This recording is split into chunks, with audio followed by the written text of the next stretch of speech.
Hello दोस्तों, तो इस एपिसोड की शुरुआत भी सेम वहीं से होती है जहां पे इसका लास्ट एपिसोड एंड हुआ था। तो अब हमारा ये वाला एपिसोड स्टार्ट होता है। तो हम देखते हैं कि लिंग फेंग और राजकुमारी वो कियान यिंग के बीच फाइट चल रही होती है, जहां लिंग फेंग ने कियान यिंग पे होली डिवाइन सोर्ड पावर से अटैक कर रहा होता है और कियान यिंग अपनी जायंट पाम हैंड से उसके उस फाइट एनर्जी को रोककर डिफेंड करने की कोशिश कर होती है। इसे देखकर एक एल्डर मास्टर अपने साथी से कहता है कि इस लड़की की स्पिरिचुअल पावर्स को देखकर अंदाजा लगा सकते हैं कि ऐसी मैजिकल पावर्स को सिर्फ वही कल्टीवेटर टच कर सकते हैं जो निर्वाणा रेल्म में हो। जिस पर दूसरा एल्डर उसे कहता है कि मुझे नहीं लगता कि हमें इन दोनों की पावर्स को देखकर जज करना चाहिए, इन दोनों में से कौन सबसे शक्तिशाली है, लेकिन इतना बता सकता हूं कि ये दोनों ही काफी पावरफुल डिजाइबल है। जिस पर एल्डर मास्टर जवाब देता है कि बिल्कुल सही कहा, ये दोनों ही जीनियस डिजाइबल है। वही एंशिएंट मास्टर लिंग फेंग को ऐसे फाइट करते हुए देखकर काफी खुश दिखाई दे रहा होता है।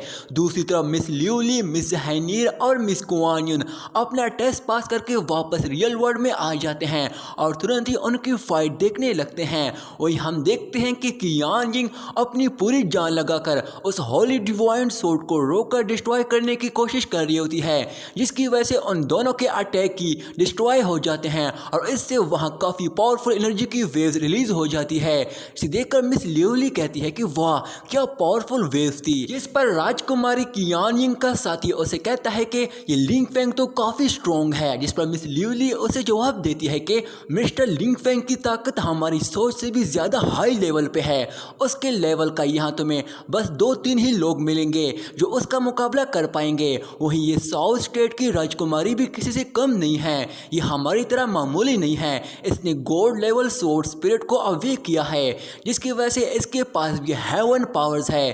तभी लिंग फेंग कियान यिंग से कहता है कि इन छोटे टेक्निक से डिफेंड करना छोड़ दो, कुछ बड़ा ट्राई करो। जिस पर राजकुमारी कियान यिंग उसे कहती है कि अगर ऐसी बात है तो मैं तुम्हारे नाराज कैसे कर सकती हूँ। जिसके साथ ही वो अपनी हेवन स्पिरिचुअल पावर्स को एक्टिवेट कर देती है और उसे कहती है कि अब मैं देखती हूँ तुम इसके लिए अपना कौन सा टेक्निक इस्तेमाल करते हो। जिसके साथ ही वो लिंग फेंग को चारों तरफ एक शील्ड फॉर्मेशन का सील गेज क्लॉक क्रिएट कर देती है, जिससे वो लिंग फेंग को उस सील गेज में पूरी तरह कैद कर देती है। इस पर लिंग फेंग उसे कहता है कि बस इतना, कि तभी उस फॉर्मेशन सील के बैरियर से स्पिरिट स्वॉर्ड बाहर आ जाती है।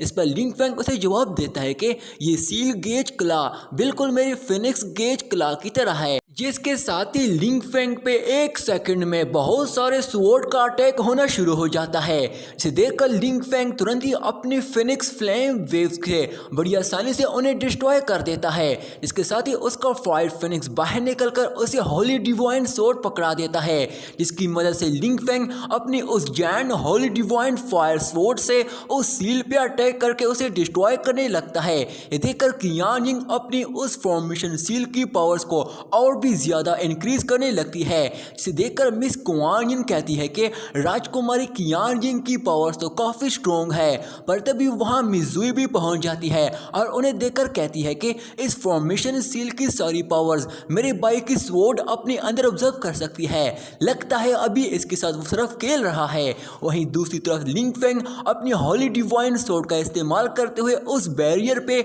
बर्निंग स्काई सोल सी से जोरदार अटैक कर देता है, जिसकी वजह से उस जगह पे आग लग जाती है। कि तभी तुरंत ही लिंग फेंग दोबारा से अपनी स्वॉर्ड ब्रेक टेक्निक का इस्तेमाल करते हुए अपनी स्वॉर्ड की पावर्स और ज्यादा बढ़ा देता है, जिससे वो बड़ी आसानी से इस बार उस बैरियर के साथ कियान यिंग के उस पूरी सील फॉर्मेशन अरे के शील्ड बैरियर भी तोड़कर उसे डिस्ट्रॉय कर देता है।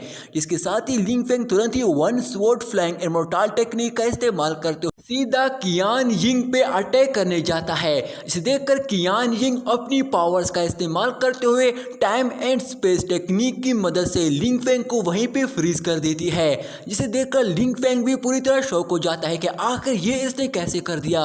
कि तभी कियान यिंग के हाथ एक पावरफुल मून स्पेयर आ जाती है और वो एस्केप टेक्निक का इस्तेमाल करते हुए एकदम लिंग फेंग के पीछे आ जाती है, पर इससे पहले ही मिजुई उसका मैजिक को तोड़ देती है है और लिंग फेंग उसके वार करने से पहले ही पीछे हट जाता है। ये देखकर कियान यिंग के साथ ही खुद से कहता है कि लिंग फेंग तो अब जल्दी हार जाएगा। एंशिएंट मास्टर और एल्डर मास्टर भी कियान यिंग की फाइटिंग स्किल की वजह से काफी घबरा जाते हैं और अब उन्हें लिंग फेंग की फिक्र होने लगती है कि तभी दूसरी तरफ कियान यिंग दोबारा से लिंग फेंग पे स्पेयर से अटैक करने जाती है, पर लिंग फेंग की पावर्स उसके अटैक को वहीं रोककर उसे पीछे कर देती हैं। सभी इस फाइट को देखकर उन्हें यही लगने शुरू हो जाता है कि अब लिंग फेंग जल्दी इसमें हार जाएगा। वहीं कियान यिंग जब लिंग फेंग की बॉडी को टच नहीं कर पाती तो खुद से कहती है कि इसके पास तो कंप्लीट गोल्डन बॉडी है, पर तभी लिंग फेंग उस पर दोबारा से एक और अटैक कर देता है जहां वो अपनी पावर से उसे बांधने की कोशिश करता है, पर कियान यिंग अपनी पावरफुल थंडर स्पीयर वेव से उन्हें आसानी से डिस्ट्रॉय कर देती है। पर तभी लिंग फेंग अपनी माइंड सोल पावर टेक्निक का इस्तेमाल करते हुए उसकी कमजोरी देखने की कोशिश करता है, पर कियान यिंग उसकी टेक्निक को पहले ही समझ लेती है, जिस पर वो तुरंत ही अपनी गोल्ड लेवल मार्शल स्पिरिट को बाहर निकाल लेती है, जो कि उसे कहती है कि तुम लिंग फेंग पे गोल्ड सुपर सोल टेक्निक का इस्तेमाल करो। इसके साथ ही वो वहां से चली जाती है। इसे देखकर लिंग फेंग खुद से कहता है कि ये तो गोल्ड लेवल की स्पिरिट थी। वहीं ये देखकर मिस लियोली कहती है कि इसकी ऐसी पावर्स को देखकर लगता नहीं कि लिंग फेंग इसके सामने अब टिक पाएगा। तभी हैवोली स्वॉर्ड सेट का डिसेबल कहता है कि ऐसी पावर्स देखने के बाद लगता है कि ये वाकई में एक राजकुमारी है और यही वो डिजर्व करती है। पर तभी कियान यिंग उसे कहती है कि मिस्टर लिंग फेंग की पावर्स भी वाकई में लाजवाब है, पर मुझे मैं अभी इसके काबिल नहीं हूं कि मैं आपसे फाइट कर सकूं, मैं हार मानती हूं। ये देखकर वो डिसेबल भी काफी शौक हो जाता है कि ये राजकुमारी तो हार मान रही है। इस पर मिस लियोली कहती है कि आखिर ऐसा क्यों कर रही है वो। तभी उसकी ये बात सुनकर सभी पूरी तरह शौक हो जाते हैं कि आखिर ये ऐसे कैसे कर सकती है। इस पर एल्डर मास्टर कहता है कि राजकुमारी ने खुद हार मान लिया है, लगता है इसे लिंग फेंग की सोल टेक्निक के बारे में पता चल गया है। इस पर मास्टर युआ उसे कहता है कि राजकुमारी कियान यिंग को इसकी सोल सी के अगेंस्ट अपनी छुपी हुई पावर्स का इस्तेमाल करना चाहिए था। हो सकता है कि वो इसे लिंग फेंग की सोल डोमेन को हरा देती अगर इसने पहले एक्सटर्नल फोर्स का इस्तेमाल ना किया होता, तो ये अभी हार ना मानती। इस पर एल्डर मास्टर कहता है कि अगर राजकुमारी डिवाइन पावर्स का यूज करती तो इस वजह से अगर एक बार इसकी हेवन पावर्स एक्टिवेट हो जाती तो लिंग फेंग को उसके सामने खड़ा होना भी नामुमकिन होता। इस वजह से इनने और फाइट करने के बजाय खुद हार मान ली ताकि ज्यादा किसी का नुकसान ना हो जाए। इसने भी देख लिया होगा कि लिंग फेंग भी इससे कम नहीं, वो भी इसे रोकने के लिए आखिरी हद तक जा सकता है, जिससे बात काफी खराब हो जाती है। ये बात सुनकर बाकी एल्डर्स भी उसकी बात पे एग्री हो जाते हैं, जिस पर एल्डर मास्टर कहता है कि ये लड़की वाकई में एक जीनियस है जो इतना अच्छा फैसला किया। एक लड़की ऐसे ही एक बेहतरीन वॉरियर बन सकती है। इस पर मास्टर युआ उसे कहता है कि अगर उसे लगता है कि वो एक इनविजिबल हो सकती है तो किसी से भी कम्पीट नहीं कर सकती, और ऐसे तो वो एक खतरनाक लड़की भी बन सकती है।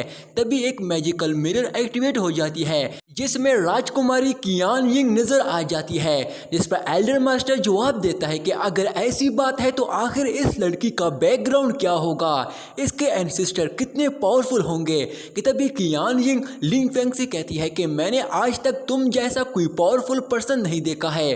तभी मिस याओ बाई वहां सामने आ जाती है और लिंग फेंग से कहती है कि इस लड़की को तुम्हारे बारे में सब पता चल गया है, ये तुम्हारी बहुत सारे मेथड अच्छी तरह जान गई है, इसलिए मुझे लगता है ये तुम्हारे साथ और फाइट नहीं करना चाहती और ना ही ये इसके लिए अपनी मैजिकल पावर्स यहाँ सभी को दिखाना चाहती है। और इतना कहती वो वहां से चली जाती है, जिस पर लिंग फेंग जवाब देता है कि अगर वो इसके लिए अपनी सारी मैजिकल पावर्स भी इस्तेमाल कर देती तब भी मेरे लिए इसे रोक पाना नामुमकिन हो जाता। ये राजकुमारी हमारी सोच से भी ज्यादा पावरफुल है। इसके साथ ही वो भी इस फाइट को रोक देता है और फिर नीचे आ जाता है कि तभी राजकुमारी अपनी सेकंड लोटस प्लेटफॉर्म में आ जाती है और वहां खड़े होकर उसकी सारी स्पिरिचुअल पावर्स रिलीज करने लगती है। वही लिंग फेंग भी अपनी फर्स्ट पोजीशन वाले लोटस प्लेटफॉर्म की तरफ बढ़ने लगता है कि तभी उसके चारों तरफ एक शील्ड बैरियर एक्टिवेट हो जाती है, पर लिंग फेंग उससे बड़ी आसानी से डिस्ट्रॉय करते हुए उसके अंदर आ जाता है। इसके साथ ही उस लोटस प्लेटफॉर्म की डिवाइन एनर्जी की स्पिरिचुअल पावर्स की ऑरा वहां से निकलना शुरू हो जाती है। इसे देखकर मिस जुई भी काफी खुश हो जाती है कि मेरे भाई ने इस फर्स्ट पोजीशन लोटस प्लेटफॉर्म को हासिल कर लिया है। वहीं सभी एल्डर्स भी लिंग फैंग के लिए काफ़ी खुश हो जाते हैं कि तभी हम लिंग फैंग को देखते हैं जो कि उस सारी डिवाइन एनर्जी को अपने अंदर ऑब्जर्व करना शुरू कर देता है, जिस वजह से उस जगह से काफ़ी सारी एनर्जी रिलीज होने लगती है। और यहीं पे दोस्तों हमारा ये वाला पार्ट यहीं पे एंड हो जाता है। दोस्तों इस सीरीज़ का अगला पार्ट मैं जल्दी अपलोड करने की कोशिश करूँगा। तब तक के लिए मेरे इस चैनल को सब्सक्राइब करके इस वीडियो को लाइक कर देना। शुक्रिया।